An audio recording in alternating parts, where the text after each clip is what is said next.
بسم اللہ الرحمن الرحیم، السلام علیکم ورحمۃ اللہ وبرکاتہ۔ اللہم صلی علی محمد وآل محمد، رب اشرح لی صدری ویسر لی امری واحلل عقدۃ من لسانی یفقہوا قولی، آمین۔ آپ دیکھ رہے ہیں برکت رمضان اور میں ہوں بلال کتب، اور اس بات کا واقعی کوئی جواب نہیں کہ اس کرم کا میں شکر کیسے ادا کروں۔ سکینہ بہت شکریہ آپ کا، آپ نے بڑا خوبصورت کلام پڑھا۔ آج جناب ہمارے ساتھ بہت سے مہمانوں کے ساتھ جو ہیں وہ ہماری شیف بھی موجود ہیں ہمیشہ کی طرح، لیکن آج پہلے میں واضح کر دوں آپ کو کہ جو موضوع گفتگو ہوگا وہ ہوگا موت، اور موت کے بعد کے جو حالات ہوں گے انسان کے ساتھ وہ کیسے ہوں گے۔ ہدیتاً یہ بات عرض کر رہا ہوں آپ کو کہ میری ایک خاتون ہے جاننے والی انگلینڈ کے اندر، اور وہ سیدھی سادی سی خاتون ہے، بالکل ہی سیدھی سادی سی خاتون ہے، اور انہوں نے اپنی زندگی جو ہے وہ پوری مردوں کو مساجد میں غسل کرانے کے اندر ڈال دی۔ بہت ساری مساجد کے اندر وہاں پہ غسل کا انتظام نہیں ہوتا، کیونکہ وہاں پہ ایک اور انتظام ہے، ڈیتھ جو ہے وہ رپورٹ کرنی پڑتی ہے اگر گھر پہ ہو جائے، اور ڈیتھ جو ہے وہ ہاسپٹل میں ہوگی تو وہ آپ کی جان چھٹے گی، ورنہ پولیس گھر پر آئے گی۔ پھر آپ کے لیے سینٹرز بنے ہوئے ہیں جہاں پہ کہ جو کہ کفن اور دفن کے لیے خاص طور پہ انتظام کرتے ہیں۔ یہ برطانیہ کے اندر بھی، امریکہ کے اندر بھی انتظام ہے۔ اس خاتون نے مجھے کچھ سال پہلے بات بتائی اور میں حیران ہو گیا اس بات سے۔ اس نے کہا کہ مجھے 30 سال ہو گئے ہیں کہ میں خواتین کو غسل دے رہی ہوں، لیکن ان 30 سالوں میں شاید 1 یا 2 دفعہ بیٹیوں نے آ کر وہاں پہ کھڑے ہو کے مجھے انسٹرکشن صرف دی ہو کہ ایسا کر لیں ایسا کر لیں۔ 30 سال میں کسی بچے نے آ کے اپنے والد یا بچی نے آ کے اپنی والدہ کو غسل نہیں دیا۔ میں تو اس بات کا بہت زیادہ حامی ہوں کہ ہمیں نماز جنازہ پڑھانی آنی چاہیے، بچوں کو ہمیں غسل دینا آنا چاہیے، یہ کام ہمارا ہے، اولاد کا ہے۔ اپنے ماں باپ کے لیے ہمیں اپنی اولاد کو یہ سکھانا چاہیے کہ کیسے کریں۔ لیکن میں نے یہاں بھی اپنے تجربے میں، یہ میں بات بڑی مطلب کیا کہنا چاہیے، مشکل سے کہہ رہا ہوں، میں نے یہاں بھی اولاد کو ماں باپ کے یا عزیز و قارب کے مر جانے کے بعد ان کو چھوتے ہوئے جو ہے وہ ڈر جاتے ہیں، گھبرا جاتے ہیں، وہ اس منتقلی کو شاید سمجھ نہیں پاتے، یا یہ موضوع کبھی موضوع گفتگو نہیں رہتا، اس لیے اس پہ گفتگو ضرور کرنی چاہیے۔ آج انتہائی محترم علامہ شام ہمارے ساتھ ہیں۔ علامہ صاحب السلام علیکم۔ وعلیکم السلام خیریت سے ہیں آپ؟ ورحمۃ اللہ، اللہ کا کرم۔ ہمارے ساتھ ڈاکٹر علامہ حسین اکبر بھائی ہیں۔ السلام علیکم ڈاکٹر صاحب۔ خیریت سے ڈاکٹر صاحب؟ الحمدللہ، شکر، آپ تشریف لائیں، آپ کو بہت وارم ویلکم ہے۔ بڑی مہربانی۔ آپ سلامت رہیے، آپ خوش رہیے۔ ڈاکٹر علی وقار ہمارے ساتھ ہیں۔ ڈاکٹر صاحب السلام علیکم۔ وعلیکم السلام۔ حضور اقدس اگر ابتدا جو ہے وہ سب سے جونیئر انسان سے شروع کی جائے تو کوئی بات نہیں، کوئی مسئلہ نہیں ہے۔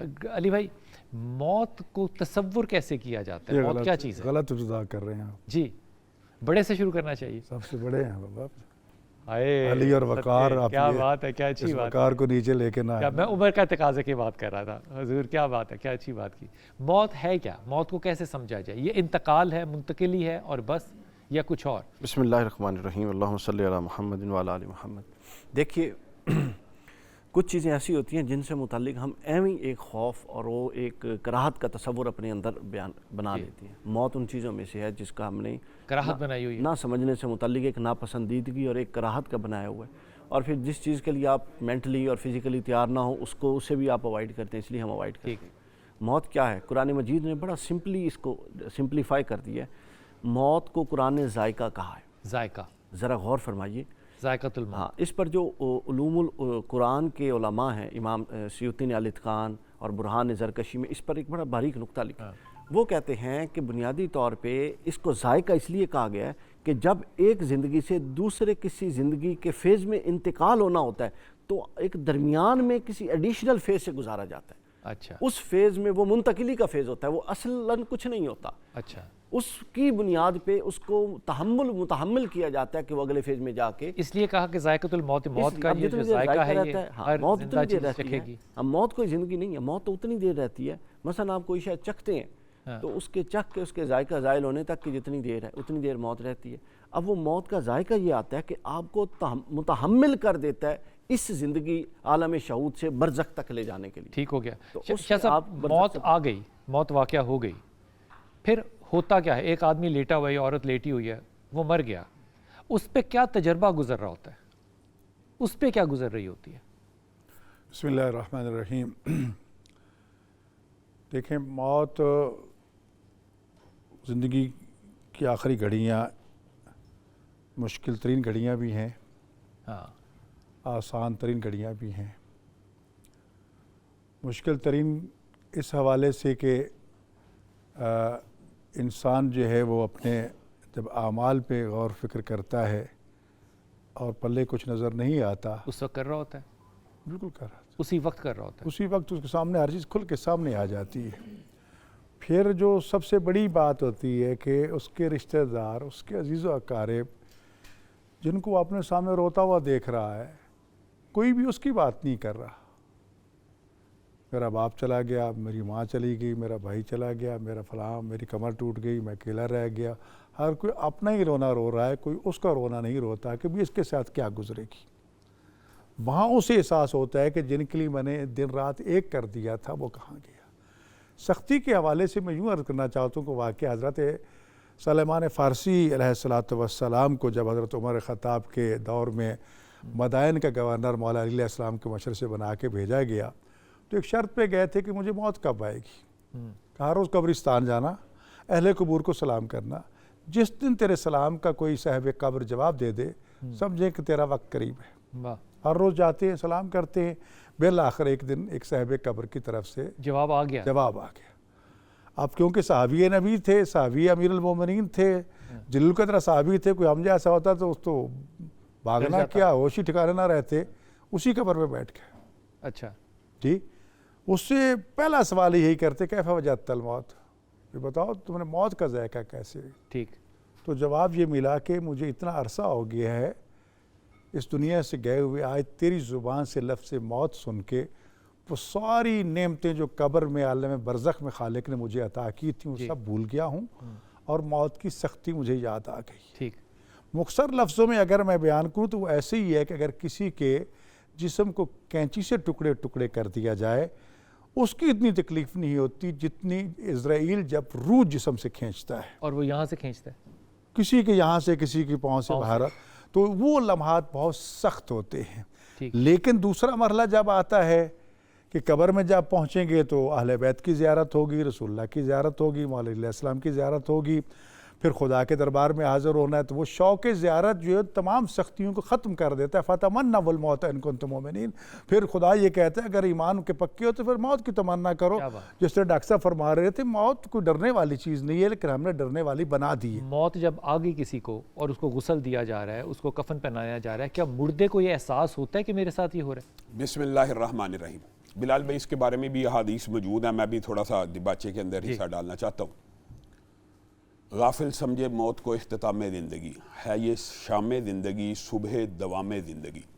ہم یہ سمجھتے ہیں کہ موت آئی تو زندگی ختم، حالانکہ اگر قرآن پاک کے آپ مختلف آیات کا جائزہ لیں، من ای شیء خلق، من نطفۃ خلقہ فقدر ثم السبیل یسر ثم اماتہ فاقبر ثم اذا شاء انشر. اللہ نے لائف کی ساری سٹیجز کو بلکہ اس سے قبل کو بھی بیان کر دیا، اس کی قبل کی سٹیجز کو بھی بیان کر. حل اتى علی الانسان حین من الدہر لم یکن شیئا مذکورا. انسان کے اوپر ایک لمحہ ایسا بھی تھا کہ جسم کوئی نہیں تھا لیکن روح موجود تھی. وہ الست کا واقعہ قرآن پاک میں پورے کا پورا موجود ہے، عالم ارواح کا. پھر جسم میں ایک قطرے کی شکل میں منتقل ہوا، پھر اللہ تعالیٰ زمین پہ لے کے آیا اور پھر وہ زندگی گزارتا رہا یہاں تک کہ موت تک پہنچ گیا. پھر جو بھائی نے آیت پڑھی کل نفس ذائقۃ الموت، بے شک موت سے ڈرنا مومن کی شان نہیں ہے، لیکن رسول اللہ صلی اللہ علیہ وسلم نے ایک بات ضرور کی ہے کہ تم میں سے سب سے عقل مند وہی ہے جو موت کو سب سے زیادہ یاد رکھتا ہے. تم میں سے سب سے عقل، یاد رکھنے اور ڈرنے میں فرق ہے. ہاں، یاد رکھنے اور ڈرنے میں فرق ہے. اولئک الاقیاس کا حدیث میں ذکر ہے، بلکہ عقل مند ہے ہی وہی جو موت کو یاد رکھتا ہے. اب عمومی طور پہ ہم جب موت کی بات کرتے ہیں، مولویوں کے طبقے کی ہماری تینوں کا مسائل ایک ہی ہے. تو لوگ کہتے ہیں یار ہر وقت موت، ہر وقت عذاب قبر، ہر وقت ڈرانا. اللہ کے بندو اگر ہم یہ بات نہیں کریں گے تو موت نہیں آنی، پھر بھی آنی ہے. موت تو پھر بھی آنی ہے. اور یہ ایک ایسی حقیقت ہے بلال بھائی، پوری دنیا کے مذاہب ہوں اور غیر مذاہب ہوں، غیر مذہب والا بھی اللہ کو مانے یا نہ مانے موت کو مانتا ہے. اور میں آپ کو ایک بات کہنا چاہتا ہوں، کائنات میں اگر موت سے پاک اللہ رب العزت نے کوئی شخصیت بنائی ہوتی تو وہ آمینہ کے لال حضرت محمد رسول اللہ صلی اللہ علیہ وسلم ہوتے. لیکن وہ کیا کہہ رہے ہیں، یہ جو شاہ صاحب نے بات کی ہے نا، ان للموت سکرات، یہ بات سچ ہے. رسول اللہ صلی اللہ علیہ وسلم نے فرمایا موت کی سختیاں ہیں. نبی کہہ رہا ہے، رسول کہہ رہا ہے، کائنات کا سب سے متقی، کائنات کا سب سے افضل کہہ رہا ہے موت کی سختیاں کیا ہیں. ہاں، پسینہ آنا، بیماری کا، وہ جو کانٹوں پہ سے چادر کا کھینچنا ہے وہ مثال ٹھیک ہے. وہ بہرحال اس کے لیے 2 حدیثیں الگ الگ موجود ہے کہ بندہ مومن کی جو روح ہے نا وہ ایسے نکلتی ہے جیسے پانی بشکیزے سے نکل جاتا ہے. لیکن اس سے قبل کی بیماری کی تکلیف ہے. ان للموت سکرات, رسول اللہ صلی اللہ علیہ وسلم نے کہا موت کی تکلیفیں ہیں. اور جو آپ نے پیشانی کی بات کی ہے نا, یہ بھی حدیث صحیح ہے کہ بندہ مومن کی موت پیشانی کے پسینے سے آتی ہے. اور یہ حدیث بھی صحیح ہے جس کی طرف آپ نے اشارہ کیا ہے کہ روح جو نکلتی ہے وہ حلق سے نکلتی ہے. پاؤں سب سے پہلے مردہ ہوتے ہیں, یہ روح نکلنا شروع ہوئی. رسول اللہ صلی اللہ علیہ وسلم نے فرمایا جب منہ سے نکلتی ہے تو آنکھیں اس کا تعاقب کرتی ہیں. گویا موت بنیادی طور پہ روح اور جسم کے آپس میں یہ علیحدہ ہونے کا نام ہے. جب روح تھی حالی, جسم موجود نہیں تھا, ہمارا شعور کم تھا. عالم ارواح کا آپ کو مجھے یاد نہیں, لیکن سیدنا علی نے کہا تھا چونکہ قرآن میں آیت آ گئی تو مجھے یاد بھی ہے. گویا وہ ایمان تھا. تو جو شعور ہوتا ہے نا بلال بھائی, ایک بات بڑی سمجھنے کی ضرورت ہے. عالم ارواح میں کم تھا, اگلی سٹیج میں جب ماں کے پیٹ میں منتقل ہوا بڑھا, ماں کے پیٹ سے باہر آیا اور بڑھا. اور یہ بات حقیقت ہے, علماء محدثین نے یہ بات لکھی ہے کہ جب موت کی گھاٹی آئے گی نا شعور اس سے بڑھے گا. عالم برزخ کی جو بات کی ہے وہ عالم برزخ میں منتقل ہوا, شعور بڑھنا کم مر رہا ہوتا ہے. میں یہ جاننا چاہ رہا ہوں جب شخص کوئی مر رہا ہوتا ہے کیا اس وقت اس کو یہ ساری ہوش ہوتی ہے کہ میرا شعور بڑھ گیا؟ بالکل. رسول اللہ صلی اللہ علیہ وسلم کی 2 وہ دیکھ رہا ہوتا ہے, جان رہا ہوتا ہے. آیت ہے, قرآن کی آیت ہے, 3 آیات ہیں بلکہ, لیکن بات طویل ہو جائے گی. رسول اللہ صلی اللہ علیہ وسلم نے فرمایا جس وقت موت کی گھڑی آتی ہے تو دائیں اور بائیں فرشتوں کی قطاریں لگ جاتی ہے, دائیں سائڈ پہ نیکی کے اور بائیں سائڈ پہ برائی کے. تو بندہ اگر نیک کفن لے کر آتے ہیں, ہاں وہ ٹاٹ بھی لے کے آتے ہیں برائی کے فرشتے, کانٹے, ٹاٹ اور یہ بدبودار خوشبودار چیزیں, اور یہ خوشبودار لے کے آتے ہیں. اور یعنی کہ مرتے ہوئے اس شخص کو یہ علم ہو جاتا ہے کہ اب میرا حساب کیا ہوگا. مرنے سے پہلے انسان کو اس کے ٹھکانے کا اندازہ ہو جاتا ہے. اسی لیے قرآن پاک کی آیت ہے کہ وہ جیسے ہی کوئی بھی مومن ہو یا غیر مومن, اس پہ اللہ نے قرآن میں تفریق نہیں کی. ربی لولا اخرتنی الی اجل قریب. ہر بندہ کہے گا جتنا مرضی نیک ہو, اے اللہ اب پردے جو اٹھ گئے, برزخ کے پردے اٹھ گئے, فرشتوں کو دیکھ لیا, اے اللہ ایک موقع دے دے, ایک موقع واپس جانے کا دے دے, 3 منٹ 3 سیکنڈ ہی دے دے کہ میں اپنے وارثوں کو وصیت ہی کر دوں کہ وہ صدقہ کرے اور نیک عمل کریں. بلکہ مفسرین نے سائد کی تفسیر میں ایک عجیب جملہ لکھا ہے, فرعون کو بھی اور کائنات کے سب سے بڑے جو رسول اللہ کے دشمن تھے ان کو بھی اگر 2 موقع مل جائیں تو جنت میں چلے جائیں, دوسرا موقع نہیں ہے. بس یہ 1 وے ٹریفک ہے اور واپسی کی ٹریفک نہیں ہے. جب غسل دے رہے ہیں, اس کا جواب رہ گیا, جب غسل دے رہے ہیں تو کیا مردہ اس وقت اپنے غسل کو پہچان سکتا ہے؟ جی ہاں, بعض روایات میں ہے کہ مردہ جو ہوتا ہے چونکہ اس وقت تک جو اس کی روح وہ اس سے وہ تو نکل گئی, روح نکل گئی ہے. اب یہاں پر 2 روایات ہیں. ایک روایت یہ ہے کہ روح اس کے ساتھ ساتھ ہوتی ہے اور ساتھ ساتھ چلتی ہے, اور جو رو رہے ہوتے ہیں اگر اچھی ہو تو ان سے کہتے ہو کیوں رو رہی ہو, میں تو اپنے اچھے ٹھکانے کی طرف جا رہا ہوں. اور اگر کوئی بری ہو اور اعمال بد والا ہو تو وہ اسے کہتا ہے کہ تم رو رہی ہو, میں تجھ سے زیادہ رو رہا ہوں اور مجھے کہاں جہنم کی طرف لے کر جا رہی ہو. تو دوسری روایت یہ ہے کہ جیسے ہی روح نکلتی ہے تو روح ملائکہ لے کر, اگر نیک ہو تو اچھے فرشتے لے کر, اور اگر بری ہو تو دوسرے فرشتے لے کر اس کو آسمانوں کی طرف. اور یہ مرنے والے کو پتہ ہوتا ہے کہ میری روح برے والے فرشتے لے کر گئے ہیں کہ اچھے والے, جس طرح شام بھائی نے کہا ہے نا اسی وقت پتہ چلا. ہاں بالکل, وہ تو روح قبض ہونے اور جس وہ پروسیس سے گزرتا ہے نا موت کے, وہ پروسیس ہی خود بخود ریئلائز کروا دیتا ہے. حدیث صحیح ہے کہ مومن کی روح ایسے نکلتی ہے جیسے پوری 70 کے قریب ملائکہ کی بارات آتی ہے, اور مشکیزے کے اندر سے پانی کا قطرہ جو گرتا ہے نا, آپ منہ بند بھی کر کے رکھے وہ گر جاتا ہے. جو مومن کی روح نکل جاتی ہے کہ پتہ ہی نہیں چلتا اسے. اور منافق کی روح اور کافر کی روح اور اعمال بد کرنے والے فاسق کی روح وہ کھینچ کر نکالتے ہیں, وہ نہیں نکلنا چاہتی اور وہ کھینچ کے نکالتے ہیں کانٹے دار جھاڑی پہ سے چادر کو. یہ وہ روایت ہے, یہ وہ روایت ہے کہ وہ جو ململ کا کپڑا کانٹے دار جھاڑی. شاہ جی اگر یہ صورتحال ایسی ہے جیسے کہ ہمارے احباب فرما رہے ہیں کہ مرنے والے کو مرنے سے وقت پتہ چل جاتا ہے کہ میں جنت میں جا رہا ہوں کہ دوزخ میں جا رہا ہوں, تو پھر قبر عذاب اس کے لیے تو اسی وقت شروع ہو گیا نا. دیکھیں اس کا سدجواب کرنے کے لیے رسول خدا صلی اللہ علیہ وسلم رحمہ اطہار نے اسی لیے متوجہ فرمایا ہے کہ جب انسان کی موت کا وقت آتا ہے تو ایک تو اس کی اپنی ذمہ داری ہے, ایک وہاں پر موجود لوگوں کی ذمہ داری ہے. جو موجود ہیں ان کو کہا گیا کہ اس کو کلمہ طیبہ کا ورد کراؤ, اس کو ائمہ معصومین, قرآن, عقیدہ توحید, رسالت, قیامت, یہ عقائد ریپیٹ کرواؤ اس کی زبان پہ. ٹھیک ہے. دوسری چیز یہ کہا گیا کہ اس لمحے سے پہلے جو سکرات کا لمحہ ہے وہی اس سے پہلے اس کے ساتھ ساتھ اس کو پانی پلاؤ تھوڑا تھوڑا. کیوں؟ جب موت کا وقت آتا ہے تو انسان کے پیاس کی شدت بڑھ جاتی ہے, اور آخری لمحہ شیطان جو ہے وہ پانی کے پیالے لے کے سامنے آ جاتا ہے, کہتے ہیں میری بات مان لو, یہ پانی پی لو. جی اس لیے کہا گیا کہ جب پانی کے قطرے پلاتے رہو گے تو اس کو پیاس کی شدت یہ محسوس نہیں ہوگی اور شیطان کے حملے سے بچ جائے گا. یہ جو ہم کہتے ہیں نا کہ ہمارا خاتمہ بالخیر فرما، اس کی وجہ یہی ہے کہ آخری لمحہ سب سے بھاری اٹیک ہوتا ہے شیطان کا کہ اب اس کا سب کو تباہ و برباد کر دو. تو بات یہ ہے کہ ایک تو یہ ہے کہ وہاں مرنے والے کو نظر بھی آ رہا ہوتا ہے، بالکل نظر آ رہا ہوتا ہے، حدیث کے اندر وہ سن رہا ہوتا ہے، وہ سمجھ رہا ہوتا ہے. اور صرف یہی نہیں ہے، یہ چیزیں اپنی جگہ پر صحیح، لیکن ہمارے ہاں جب میت کو قبر میں اتار دیا جاتا ہے تو قبر اس وقت تک بند نہیں کی جاتی جب تک ایک بندہ مومن قبر میں اتر کے اس کے دائیں کندھے پر دائیں ہاتھ، بائیں پہ بائیں ہاتھ رکھ کے اس کے باپ کا نام لے کے اسمع افہم اسمع سنو سمجھو سنو سمجھو یہ کہہ کے جھنجھوڑ کے اے فلاں بن فلاں، جب تیرے پاس اللہ کے مقرر فرشتے ہیں تو اس سے سوال کریں اللہ کے بارے میں، رب کے بارے میں تو کہنا اللہ جل جلالہ ربی، رسول اللہ کے بارے میں سوال کریں. تو گویا کہ حدیث نبی یہ ہے کہ اطلب العلم من المہد الی اللحد، آغوش مادر سے دیوار قبر تک علم حاصل کرو. آغوش مادر کی بات تو آپ نے سمجھ لی، تو یہ دیوار قبر کی بات یہ سمجھائی جا رہی، قبر میں اتر چکا ہے اور پھر وہ تلقین پڑھ کے جھنجھوڑ کے گویا کہ وہ سن رہا. پھر اس سے آگے جب قبر بند کر کے ہم آ جاتے ہیں، کیوں حکم ہے کہ قبرستان سے گزرتا السلام علیکم یا اہل القبور کہو؟ وہ آپ کے سلام کو سنتے بھی ہیں، سلام بھی کا جواب بھی دیتے ہیں. یہ کیوں کہا گیا کہ ان کے لیے تم دعائیں کرو؟ اور وہ کہتے ہیں ایک فاتحہ کے ہدیہ کر دو، دعا ہی ہے نا. تو وہ خوش ہوتے ہیں کہ یہ کتنا سخی اور کریم شخص ہے کہ جو ہمارے لیے یہ دعا کر کے جا رہا ہے. تو یہ ساری چیزیں اور پھر آپس میں مل کے وہ باتیں کرتے ہیں، ان کی روحیں بیٹھتی ہیں.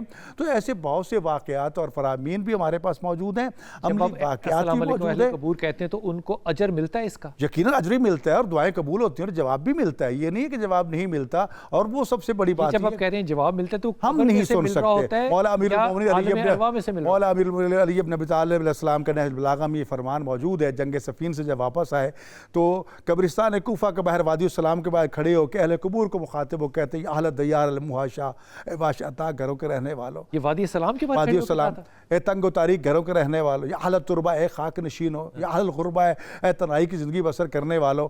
یہ کئی ایسے کلمات، ایک ایک جملہ ہلا کے رکھ دینے والا ہے. اس کے بعد فرماتے ہیں کہ میں علی ابن ابی طالب تمہاری دنیا سے تمہارے لیے چند خبریں لے کر آیا ہوں.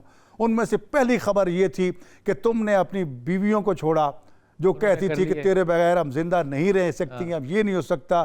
ادھر عدت پوری ہی انہوں نے شادیاں کر لی. دوسری خبر مال دنیا چھوڑ کر آئے تھے، رشتہ داروں نے بانٹ لیا، واپس چلے جاؤ، کوئی تمہیں ایک نہیں دے گا. تیسری چیز تمہارے گھر تھے کہ یہ میرا بیڈ روم، یہ میری کوٹھی، یہ میرا بنگلہ. فرمایا اما دور فقط سکر، تمہارے گھروں میں آج دوسرے لوگ رہ رہے ہیں، دنیا کی تمہیں کوئی گھسنے نہیں دے. یہ کہہ کے پھر فرماتے ہیں اب سناؤ تو یہ خبریں تو وہ تھیں جو تمہارے لیے میں علی ابن ابی طالب دنیا سے لایا ہوں. اور پھر اپنے اصحاب کو مخاطب کر کے کہتے ہیں اگر ان سے پوچھا جائے کہ ہمارے لیے تمہارے پاس کیا خبریں ہیں تو فرمایا سبھی یک زبان ہو کر کہیں گے ان خیر زاد التقوی، دنیا والوں آخرت کے لیے سب سے بہتری زاد راہ جو ہے وہ تقوی الہی ہے، وہ اللہ کی نافرمانی سے بچنا ہے، وہ اللہ تعالیٰ کی اطاعت کرنا ہے. واہ جی، تو یہ چیزیں ہمارے سامنے موجود ہیں. اور پھر اسی طرح کچھ چیزیں ایسے بہت سے واقعات ملتے ہیں. نجف وادی السلام دنیا کا سب سے قدیم ترین قبرستان جہاں حضرت آدم علیہ السلام بھی دفن ہے، حضرت نوح علیہ السلام بھی دفن ہے، حضرت ہود، حضرت صالح، کتنے انبیاء وہاں پر دفن ہیں. اس پرانے ترین قبرستان میں مولا علی ابن ابی طالب علیہ السلام. تو وہاں کے کئی واقعات ہمارے سامنے علماء اور دانشوروں سے پہنچے کہ قبرستان میں جا کے سلام کیا تو قبروں سے جواب آ گیا. کسی نے مزاحن کہہ دیا کہ علماء ہیں، طالب علم ہے، آندھی آ گئی، ہمیں اپنا مہمان ٹھہرا لو، ایک قبر پھٹی آؤ میرے مہمان بنو. دیکھا تو وہ ایک شخص تخت پہ بیٹھا ہے، ایک پریشان بیٹھا ہے، تیسرا یہ بیٹھا ہے، وہ بیٹھا کیا ہوا؟ اتنے میں دیکھا کہ اجدہ آیا اور اس کو ڈس لیتا ہے. کہتے یہ کیا؟ پتہ چلا کہ میں قصاب تھا، میں ایک کام کیا کرتا، ادھر اذان ہوئی سب کو چھوڑ چھاڑ کے مسجد. جی، ایک دن ایسے ہوا کہ اسی تیزی میں چلا گیا اور 1 دینار دینا باقی رہ گیا، موت آ گئی. اور اس کا بدلہ یہ ہے اب واپس جاؤ اور اگلے ہفتے پھر آنا اور مجھ پر احسان کرنا کہ میرے بیٹے کو کہنا کہ وہ قرض اتار دے. 1 دینار کا بدلہ یہ لیا جا رہا ہے. لیکن یہ جو وادی السلام ہے یہ بہت پرانا بلکہ قدیم ترین دنیا کا جو ہے یہ قبرستان ہے. اور اس کے اندر تقریباً 6-7 منزلیں ہیں. 3-4 منزلوں میں تو نیچے میں ذاتی طور پہ اترا ہوا ہوں. یہاں پہ بہت سے نبی اللہ جو ہیں ان کی قبریں بھی موجود ہیں. لیکن واپس آ کے پتہ کریں گے کہ جو قبر کے اندر جب مردے کو ڈال کے چلے جاتے ہیں تو حساب کتاب اسی وقت شروع ہو جاتا ہے یا اس کا انتظار قیامت تک کرنا پڑے گا؟ وہ جو قبر کا تنگ ہونا اور کھلا ہونا ہے اس سے کیا مطلب ہے؟ وقفہ لیجیے، واپس آتے ہیں. السلام علیکم، میرا نام سعدیہ مشتاق ہے. علی بھائی سے میرا سوال ہے کہ روزہ کن کن حالتوں میں توڑا جا سکتا ہے؟ وعلیکم السلام ورحمۃ اللہ وبرکاتہ.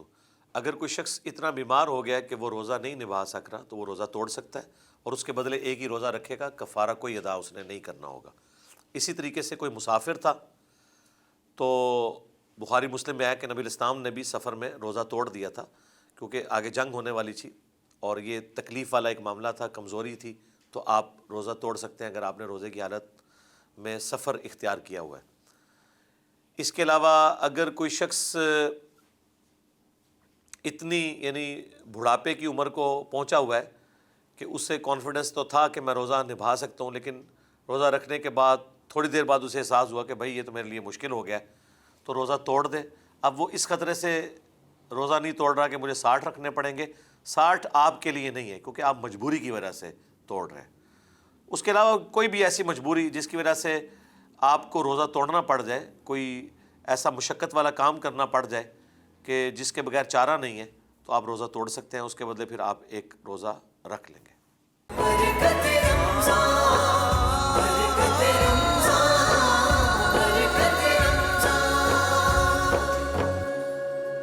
السلام علیکم، میرا نام لائبہ منور ہے اور میرا علی بھائی سے سوال ہے کہ بغیر سحر کے یا 8 پہر روزہ رکھنے کے لیے کیا احکامات ہیں؟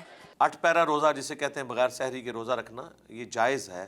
رمضان میں ظاہر ہے بسا اوقات آنکھ نہیں کھلتی، اور اگر آپ نبھا سکتے ہیں تو آپ کے لیے جائز ہے، اور اگر نہیں نبھا سکتے تو آپ کو روزہ رکھنے کی ضرورت نہیں، ایک روزے کی قضا بعد میں دے دیں، یہ آپ کے اوپر ڈیپینڈنٹ ہے، لیکن سحری کی ترغیب ضرور دلائی گئی ہے۔ ایون نبی الاسلام تو نفلی روزہ بھی بغیر سحری کے رکھ لیتے تھے۔ بخاری مسلم میں آیا کہ امہات المومنین کہتی ہیں نبی الاسلام بعض اوقات گھر آتے اور پوچھتے ناشتے کے لیے کوئی چیز ہے، تو ہم کہتی کہ کوئی نہیں ہے، تو آپ کہتے ٹھیک ہے پھر اب میں روزے سے ہوں۔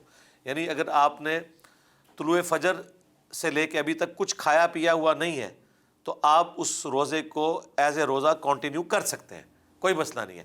اور اگر ناشتے کے لیے کوئی چیز ہوتی تو نبی صلی اللہ علیہ وآلہ وسلم پھر کہتے ہیں ٹھیک ہے پھر ہم افطار کر لیتے ہیں۔ افطار غروب آفتاب کے بعد نہیں، آپ دن کے وقت بھی افطار کر سکتے ہیں، اسے افطار ہی کہا جاتا ہے یا بریک فاسٹ کہتے ہیں۔ نفلی روزے کے کیس میں تو آپ کی مرضی ہے، اس کی قضا بھی کوئی لازم نہیں، لیکن فرض روزے کے کیس میں بغیر مجبوری کے اگر آپ نے اس طریقے سے روزہ توڑ دیا تو پھر آپ کو اس کے بدلے کفارہ بھی ادا کرنا ہوگا اور روزہ بھی رکھنا ہوگا۔ حضور ایک دس آ رہے تھے کہ مردے کو قبر میں ڈال دیا گیا، اب میں غسل کو چھوڑ رہا ہوں، سارا جنازہ چھوڑ رہا ہوں، قبر میں جب ڈال دیا تو مردے کو احساس ہوتا ہے قبر کا اس وقت؟ بلال بھائی میں وہ ڈالنے سے پہلے تھوڑا سا اپنا بھی انپٹ دینا چاہتا ہوں۔ بہت سی باتوں سے اتفاق ہے، چند باتوں سے جزوی اختلاف ہے۔ جو شاہ صاحب نے حدیث بیان کیا وہ حدیث صحیح ہے کہ شیطان موت کے وقت آتا ہے اور پانی، اور اس کو کہتا ہے مسلمان تھے نا تو تکلیف میں ہو، آج یہودی بن جاؤ تو تکلیف سے میں نجات دوں گا، آج عیسائی بن جاؤ، یہودی یا عیسائی، یہودی یا عیسائی کافر بن جاؤ۔ دونوں بھی روایات ہیں، یہودی بن جاؤ تو بھی، عیسائی بن جاؤ تو بھی، یعنی اس وقت بھی وسوسہ ڈالا جاتا ہے، اس لیے یہ باتیں ٹھیک ہے۔ اور اسی لیے امام ابو ذرا کا واقعہ انہوں نے جو بات کی ہے نا کہ آخری وقت موت کی تلقین کرو، یہ حدیث بھی صحیح ہے، موت کے وقت تلقین کرو کلمے کی، اچھی باتوں کی، یہ حدیث بھی صحیح ہے۔ اور اس حدیث کو دیکھتے ہوئے امام ابو ذرا کا جب آخری وقت آیا نا تو ان کے شاگرد بیٹھے ہوئے تھے، بڑے بڑے محدث تھے ظاہر، تو ان کو شرم آئی کہ اپنے استاد کو اس وقت کہیں کہ لا الہ الا اللہ پڑھ، تو انہوں نے حدیث کی سند پڑھنا شروع کر دی، اور جب معاذ ابن جبل پہ پہنچے تو رک گئے، تو انہوں نے آگے سے پڑھنا شروع کر دیا کہ من کان آخر کلامہ لا الہ الا اللہ، کہ جس کا آخری کلمہ لا الہ الا اللہ ہوگا داخل الجنہ۔ جب یہ لفظ منہ سے کہے تو جان نکل گئی، یعنی اپنے استاد کو اس طرح، یعنی آخری موت جو حسن خاتمہ ہے نا یہ بڑا اہم ہے۔ انما الاعمال بالخواتیم، تمام کے تمام دنیا کے زندگی کے اعمال کا دار و مدار خاتمے پر ہے، خاتمے کے وقت، اسی لیے اللہ نے کہا وَاعْبُدْ رَبَّكَ حَتَّىٰ يَأْتِيَكَ الْيَقِينُ۔ اگر پیشنٹ جو ہے وہ ہوئی کومے میں ہاں تو کیا کرے؟ وہ اس سے پہلے وہ سٹیج آ جاتی ہے اس سے پہلے۔ اور دوسری بات جو آپ نے کی ہے نا، جو اس کے اندر جو جزوی اختلاف ہے وہ یہ ہے، ہمارا یہ قرآن و سنت سے استدلال یہ ہے کہ یہ ون وے ٹریفک ہے۔ السلام علیکم یا اہل القبور ان کو پہنچ گیا، ان تک پہنچتا ہے، ان تک اللہ پہنچا دیتا ہے، یہ دعائیں لگتی ہیں، میت کو لگتی ہیں، ان کا جواب نہیں لیکن آتا۔ ان کا جو جواب ہے نا یہ قرآن پاک کی نص کے خلاف ہے۔ کیوں؟ کیونکہ شہید یاسین کہتا ہے یا لیت قومی یعلمون، شہید کو مردہ بھی نہیں کہنا، اور قرآن پاک میں اس کا ذکر ہے کہ وہ کہتا ہے کہ اللہ کاش میری قوم کو پتہ چل جائے کہ آپ نے میرا کتنا اکرام کیا، میری کتنی عزت کی ہے، ایک مرتبہ جا کے بتلانے دے۔ تو اللہ تعالیٰ نے اس کو تو اجازت نہ دی، خود قرآن پاک میں پوری دنیا کو بتلا دیا۔ تو ہمارے نظر میں وہاں سے جواب، حتیٰ کہ ہم اس چیز کے بھی قائل ہیں بعض لوگوں کا لیکن کہ جواب دینا سلام کا واجب نہیں؟ اللہ نے پہنچا دیا نا، وہ ادھر جواب دیں، وہ ہم تک پہنچے، ہم اس کی آواز سنیں نہ سنیں، ہم اس چیز کا مکلف بھی نہیں ہے۔ اچھا۔ رسول اللہ صلی اللہ علیہ وسلم نے فرمایا جب تم اپنے والدین کے لیے دعا کرتے ہو نا، ان کا جنت میں ایک درجہ بڑھ جاتا ہے۔ تو وہ پوچھتے ہیں کہ اللہ ہمارے عمل تو ختم ہو گئے تھے، جنت میں کیسے درجہ بڑھ گیا؟ تو اللہ کہتا ہے تمہارے بیٹے نے دعا کی تھی، تو یعنی ان کو یہ باتیں بتلا دی جاتی ہیں، لیکن یہ معاملات ہیں عالم برزخ۔ یعنی اب آپ کے وہ جنت میں ہمارے لیے ورڈ ہوتے ہیں ماں باپ؟ پوچھتے ہیں کہ جنت میں درجہ، یہ صحیح حدیث کے الفاظ کیا ہیں۔ بات؟ جنت عالم برزخ کو ایک بات سمجھنے کی ضرورت ہے، معراج کی حدیث سامنے لائیں، انبیاء کہاں پہ تھے؟ انبیاء پہلے، دوسرے، تیسرے، تیسرے، چوتھے، اور ساتویں قرآن آسمان۔ پاک کی جو ہے ان الابرار، جو نیک لوگ ہوتے ہیں وہ اعلیٰ علیین میں ہوتے ہیں نا، ٹھیک۔ انبیاء تک تو نہیں ہوتے لیکن اعلیٰ درجوں پہ تو ہوتے ہیں۔ جو اب آپ کا سوال ہے قبر اس کا میں۔ میں جواب دیتا ہوں۔ جو آپ نے بات کی ہے نا کہ غسل کے وقت میت جاری ہوتی ہے، کیا وہ سنتے ہیں، دیکھتے ہیں؟ تو اس بارے میں صحیح احادیث موجود ہیں۔ جو احادیث سے ثابت ہے ہم اس کو مانتے ہیں کہ میت کہتی ہے، جو ڈاکٹر صاحب نے بات کی ہے، میت کہتی ہے، مردہ کہتا ہے اگر نیک ہوگا مجھے تیزی سے قبر کی طرف لے کے چلو، اور جو بد ہوگا، جو انہوں نے حدیث بیان کیا کہ رک جاؤ رک جاؤ۔ اسی طرح جیسے ہی قبر میں اتارا جاتا ہے تو ایک قبر میں آٹومیشن سسٹم لگا ہوا ہے۔ یہ سعد بن معاذ کی صحیح حدیث ہے اما عائشہ کی، وہ سعد ابن معاذ کہ جن کے فوت ہونے پہ عرش جھوم اٹھا، جن کے جنازے پہ 70,000 فرشتوں نے شرکت کی، جب ان کو بھی قبر میں ڈالا گیا تو دونوں دیواریں آئیں، لیکن صحابیت کا احترام کرتے ہوئے اور ان کے اعمال کا احترام کرتے ہوئے کھل گئی۔ تو جب بھی کوئی بندہ قبر میں جاتا ہے، وہ اس کے بارے میں صحیح حدیث ہے کہ وہ تو جوتوں کی آہٹ بھی سنتا ہے، جوتوں کی آپ آہٹ۔ کہتے ہیں وہ سلام کا جواب نہیں دیتا، پھر کہتے ہیں اچھا اگر جوتوں کی آہٹ سنتا ہے، اگلی بات سنیں، جو وہ میت جنازے کے اوپر بیٹھے ہوئے کہہ رہی ہوتی ہے قدیمونی، مجھے آگے لے کے چلو، وہ بندہ سن رہا ہوتا؟ نہیں، یہ لیکن بس وہ تو اتنا کہہ رہی اختلاف ہے، اتنا اختلاف ہے، سمجھ گئے نا؟ وہ کہہ رہا ہے لیکن ہم تو ہم تک نہیں آ رہی، ہم تک یہ بات میں کہہ رہا ہوں، اور کیا؟ لیکن وہ جواب تو دے رہا ہے نا، وہ جواب دے اس رہا کا ہے۔ مطلب کہ روح جانے کے بعد بھی جو کانشیسنیس ہے وہ موجود ہے۔ اچھا اس کی ایک مثال میں آپ کو دیتا ہوں، قرآن پاک میں اس چیز کا جواب موجود ہے۔ جب خواب ہوتی ہے، جب انسان خواب دیکھتا ہے تو اللہ تعالیٰ نے کہا نا اس کو ہم روح کو نکال لیتے ہیں، اور خواب اور کانشیس خواب میں چل رہا ہوتا ہے کہ نہیں چل رہا ہوتا؟ چل رہا ہوتا ہے، ہاں، اتنا کانشیس ہوتا ہے، لیکن قبر کے اندر تو روح کو جسم میں واپس لٹا دیا جاتا ہے۔ قبر میں روح کو ہاں، واپس جسم اٹھایا جاتا ہاں، ہے۔ تو تب بھی تو اٹھ کے بیٹھتا ہے، تو سوال جواب نہیں ہوتے، وہ تو صحیح حدیث کے الفاظ ہیں۔ علی وقار اگر یہیں میں پہ آنا ایک آپ بات وہی عرض جی کرنا چاہتا ہوں، کربلا وہ اللہ تشریف لے کے گئے، جی حرم امام نہیں، یہ حسین تو علیہ ہم نے السلام، اپنی بات کی، آپ کے نظریے درست ہو، آپ اپنی میں ایک حقائق آپ سے، کربلا اللہ امام حسین علیہ السلام حرم میں آپ تشریف لے کے جی گئے ہیں، اس میں ایک شہزادہ دفن ابراہیم مجاب، جی آپ نے مجھے یاد ہے وہاں اس کی خاص ویڈیو بھی بنائی تھی۔ مجاب ان کا لفظ حضرت امام موسیٰ کاظم علیہ السلام کے بیٹوں میں سے ایک بیٹا تھا، جو کربلا، شہدائے کربلا کو جا کے سلام کرتا تھا، امام حسین علیہ السلام سلام کرتا تھا، اور آگے سے ان کے سلام کا جواب ملتا تھا یعنی کہ آواز میں، اور اس لیے ابراہیم مجاب کہا گیا۔ آج تک ان کا نام جو ہے وہ ان کی تختی پہ لکھا ہوا ہے کہ یہ وہ شخصیت ہے کہ جن کو یہاں سے جواب ملتا تھا۔ بات یہ آگے ہے ہر ایک کی اپنی قوت سماعت۔ جناب علی ابن ابی طالب علیہ السلام کو جو واقعہ اس میں میں عرض کے نجل یہ بات البلاغہ میں میں نے ہے۔ مدینے کے بارے میں بھی سنی ہوئی ہے، میں عرض کرتا ہوں۔ اچھا، وہ یہ تو کیونکہ ابراہیم مجاب نابی ان کہنا، تو مولا علیہ السلام یہ فرمایا تھا کہ اگر ان کو بولنے کی اجازت دی جائے ایک چیز، دوسری بات یہ کہا گیا کہ ہماری سماعتیں سن سکیں، تو یہ کہہ رہا ہے جس یہ وقت رسول اللہ نے بھی کہا ہے جس وقت اس کو کہ اگر غسل دیا میرا- جاتا ہے، اس کو کفن پہنایا جاتا ہے، اس کو تدفین ہوتی ہے، وہ چیخ رہا ہوتا ہے، چلا رہا ہوتا ہے، رو رہا ہوتا ہے، اپنے اعمال پہ یہ خوش ہو رہا ہوتا ہے، اس کو شوق بڑھ رہا ہے، دونوں پہلو وہاں پر اس میں طاری ہوتے یہ ہیں۔ رسول اور اللہ نے کیوں کہا کہا اگر میں گیا عذاب قبر سنواؤں تمہیں تو تم سر جوان بوڑھے ہو جاؤ؟ پھر دیکھو نا قبر کے آداب یہ بتایا گیا کہ 3 سٹیپ کم از کم قبر میں اتارنے سے پہلے جنازے کو رکھو تاکہ وہ ذہنی پر تیار ہو جائے قبر میں جانے کے لیے جنازہ رکھو، پھر اٹھا کے آگے لے چلو، پھر اٹھا کے آگے لے چلو، تیسری مرتبہ اس کو قبر میں اتارو، اچانک اٹھا اچھا کے 3 قدم پہ جنازے رکھو، 3 قدم پاؤں کے نہیں، 3 قدم 3 جگہ، 3 منزلوں پہ، 3 منزلوں پہ، 3 منزلیں اس کو دو تاکہ آہستہ آہستہ وہ قبر میں تیار جانے ہو کے لیے وہ تیار ہو جائے۔ ویسے اب قبر میں روضۃ جانے کے من لیے ریاض تیار کوئی الجنہ، نہیں ہو سکتا۔ یہ بھی کہا گیا کہ جنت کے باغات میں سے ایک باغ ہے، یہ بھی کہا قعر من قعور جہنم، جہنم کے گڑھوں میں سے ایک بڑا ہے۔ یہ تو کہ اپنے اعمال پہ ڈیپینڈ کرتا ہے، لیکن قبر میں پہنچتے ہی پھر وہی روح واپس آتی ہے، اور اس سے بنیادی قبر پر میں روح واپس آتی ہے، انسان زندہ، اس کا مطلب ساری یادداشت بھی واپس آتی اب پورا کانشیس کیوں آپ بات سمجھیں، وہ ہلکا لاشعور اور پورے شعور میں یہ فرق کیوں قبر کے بارے میں کہا وہ تو گیا آنا کہ ہے اتنی گہری بناؤ کہ انسان اس طرح ایزی ہو کے بیٹھ جائے. اس لیے قبر کو گہرا ہونا چاہیے. چھوٹی قبریں آج کل بناتے ہیں وہ نہیں بنانی چاہیے کہ اس میں انسان آرام سے بیٹھ سکے.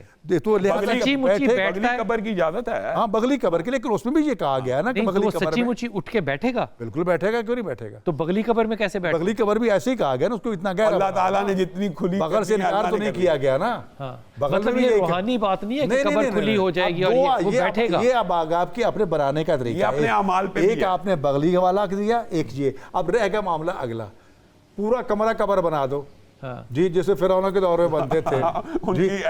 لیکن یہ جو کہا گیا قبر جو ہے قعروں میں کوہرے جانا, جہنم کے گڑوں میں اس قبر پیس کے رکھ دے گی, دنیاوی آنکھ وہ مشاہدہ نہیں کر سکے گی اس کو. میں تو صرف یہ جاننا چاہ رہا ہوں, جب اگر اس کو روح دی گئی ہے تو روح دینے کا مطلب ہے کہ اس کی ساری چیزیں واپس آئی ہیں. وہی کہہ رہا ہوں, وہاں سوال کیا ہوگا.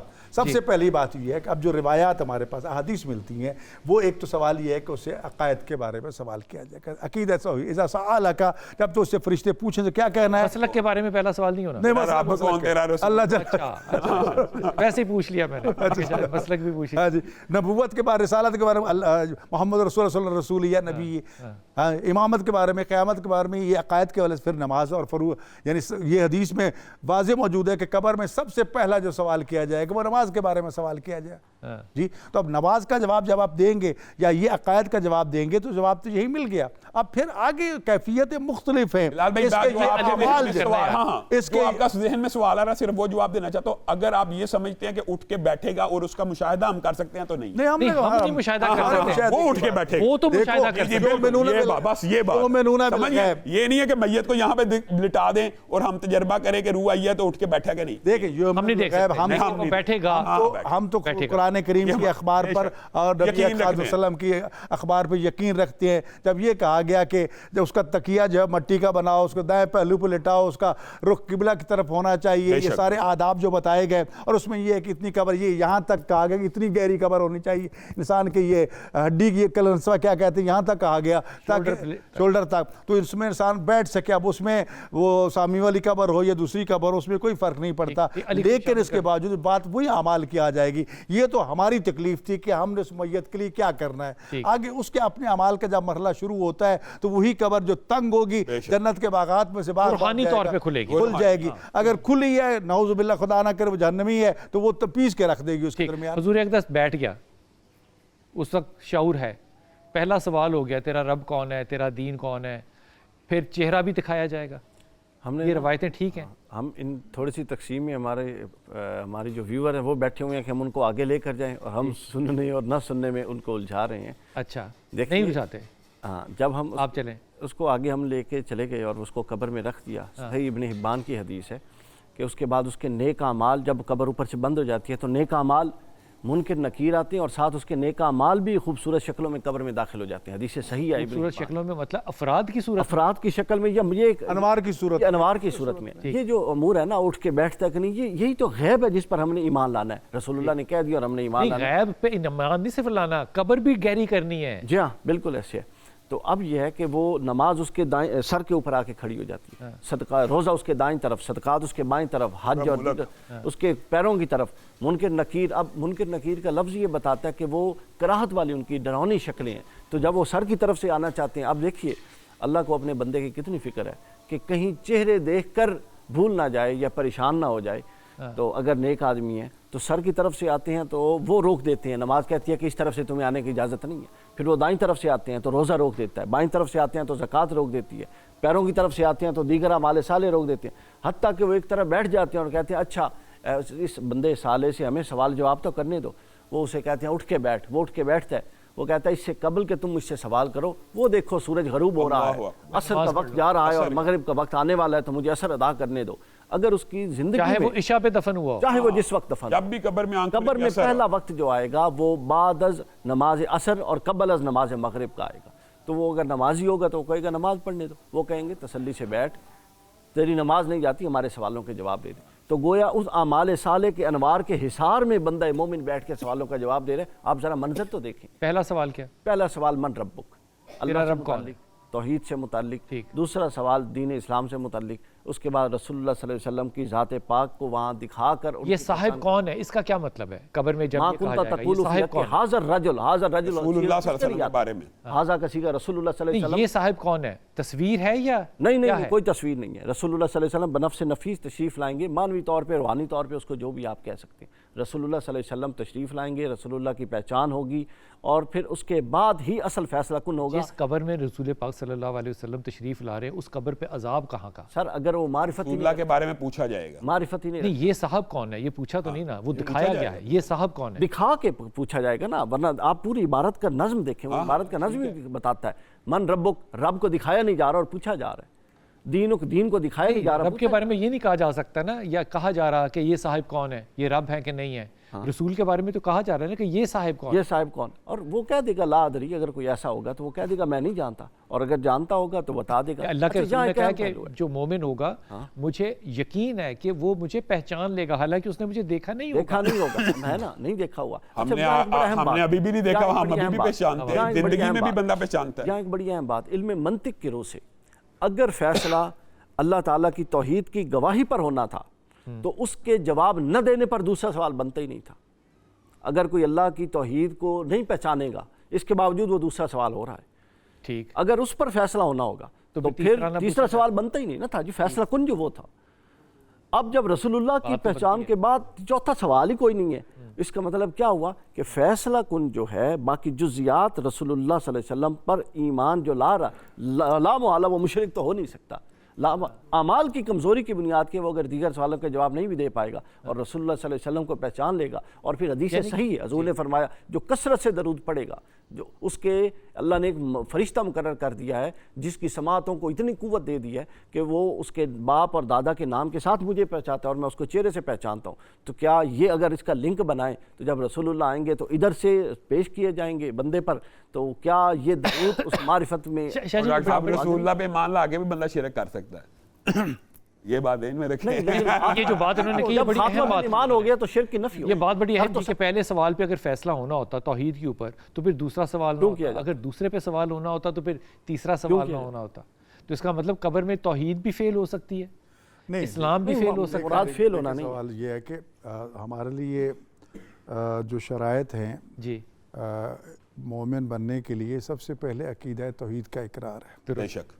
اب عقیدہ توحید تعریف کے پہلو کو ایک طرف رکھ دو، عیسائی بھی قائل ہے، یہودی بھی قائل ہے، توحید ربوبیت کے ربوبیت کے سبھی قائل ہیں، لیکن ہم کہتے ہیں کہ جہنم میں جائیں گے، کافر جائیں گے. قرآن کہتا ہے کافر. رسالت کی بات آتی ہے کہ انبیاء پہ ایمان لے کے آنا ہے، محمد رسول اللہ صلی اللہ علیہ وسلم سبھی پڑھتے ہیں، گواہی دیتے ہیں ان کی رسالت کی، اس کے بغیر دین ہی نہیں ہے، کچھ بھی نہیں. انہوں نے فرمایا تو ہم نے مان لیا، ختم. یؤمنون بالغیب کی اصل تو حقیقت ہی وہی ہے، انہوں نے کہا یہ ہے ٹھیک ہے. اب آ گیا معاملہ کیونکہ احادیث مختلف حب و اہل بیت نافل سب مواد ہے. رسول اللہ کے فرمان ہے میری اہل بیت کی محبت 7 مقام پہ آپ کے کام آئے گی. احوال ہن عظیمہ، قبر میں بھی، جن میں سے سب سے پہلے عند الموت، پھر دوسرا مرحلہ آ جاتا ہے عند القبر و عند الحساب. جی یہ ساری چیزیں وہ 7 مقامات ذکر کیے گئے ہیں. عند الصراط، جی تو لا یجوز احد الصراط الا من کاتب له علی الجواز. حضرت بکر رضی اللہ تعالیٰ سے یہ روایت ہے کہ رسول پاک نے یہ فرمایا تھا کہ پل صراط سے اس وقت تک کوئی نہیں گزر سکتا جب تک اس کے ہاتھ پہ مولا علیہ السلام کا لکھا ہوا پروانہ نہ ہو. تو یہ مراحل تو آگے بڑھتے جا رہے ہیں نا. سوال اس وقت یہ ہے کہ قبر میں کیونکہ بات ایک وقت ہے عقائد کا سوال، ایک وقت ہے اعمال کا سوال. اصل حساب و کتاب آخرت پہ رکھ دیا گیا، پوچھے جائے بلال بھائی وہ تو جو بندہ نماز اثر کے لیے کھڑا ہوگا نا اس کو یہ کہا جائے گا نم کا نومت العروس. پوچھا گیا، یہ پوچھا نماز کے لیے کھڑا ہوا تو بخشا گیا جی. لیکن اصل سوال و جواب جو ہے وہ روز قیامت ہے. اب سوال یہ ہے کہ پھر سوال وہی آ جائے گا کہ عنوان صحیفۃ المومن یوم القیامت حب علی بن ابی طالب. رسول اکرم صلی اللہ علیہ وسلم کا فرمان ہے کہ مومن کے نامہ اعمال کا سرنامہ علی بن ابی طالب علیہ السلام کی محبت ہوگی. جب سامنے آئے گا منکر نکیر پہچان جائیں گے کہ یہ اس کا تعلق کس سے ہے. یا جس طرح پہلے ہی لا یجوز احد الصراط الا من کاتب له علی الجواز حدیث عرض کی ہے. تو یہ احادیث اہل بیت کے ساتھ ہمیں جڑنے کی طرف متوجہ کر رہی ہیں کہ ہم ان کے بغیر کچھ بھی نہیں. ان کو مقام و رتبہ خدا نے جو دیا ہے وہ کسی اور کو بھی نہیں. میں واپس آتا ہوں. شفاعت کا عقیدہ ہے، دوسرے مسائل ہے. بہرحال وہ جتنی گہرائی میں چلے جائیں گے معاملہ پھیلتا جائے گا.